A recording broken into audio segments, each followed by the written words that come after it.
सबसे पहली बात ये है कि जब भी हम कमर्शियल सूट फाइल करने जा रहे हैं, तो हमें ये डिसाइड करना होगा कि जो भी हमारा डिस्प्यूट है, क्या वो कमर्शियल सूट के एम्बिट में आता है?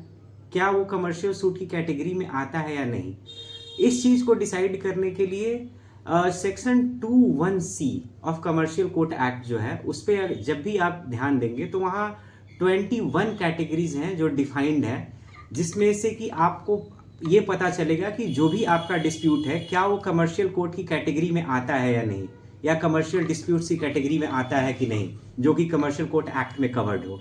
बिकॉज अगर वो कवर्ड नहीं है, अगर जो भी आपका डिस्प्यूट है अगर वो कमर्शियल कोर्ट की कैटेगरी में नहीं आता है या कमर्शियल कोर्ट के स्कोप में नहीं आता है, कमर्शियल डिस्प्यूट की कैटेगरी में नहीं आता है, तब आपके सूट को एंटरटेन नहीं करेंगे। तो इसलिए सबसे पहली चीज जो प्राइमा फेसाई आपको सूट फाइल करने से पहले देखना है, वो ये देखना है कि क्या आप क्वालिफाई कर रहे हैं, क्या आप सेक्शन 21C में क्वालिफाई कर रहे हैं ये सूट, कमर्शियल सूट फाइल करने के लिए, कि नहीं कर रहे हैं। डेफिनेशन है वो नेचुरली कवर करता है हर प्रकार के all kinds of transactions between merchants. So अगर इफ योर डिस्प्यूट, और जो भी आपका डिस्प्यूट है, अगर वो एक मर्चेंट्स के बीच में ऑर्डिनरी ट्रांजैक्शंस की कैटेगरी में आता है, तब वो कमर्शियल डिस्प्यूट की कैटेगरी में फॉल करेगा और वो फिर उसमें आप कमर्शियल सूट फाइल कर सकते हैं।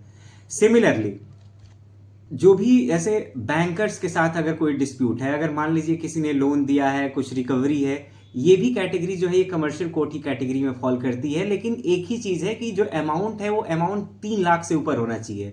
तो अगर कोई भी अमाउंट है जो 3 लाख से ऊपर है और वहां पर जो ट्रांजैक्शंस हैं किसी मर्चेंट, किसी बैंकर और किसी फाइनेंशियल से रिलेटेड है, इन तो उस केस में आप कमर्शियल सूट फाइल कर सकते हैं। ये जो है आपका जो 21 कैटेगरी जो मैंने बताई, उसमें से फर्स्ट कैटेगरी को मैंने बताया है, एक्सप्लेन किया है।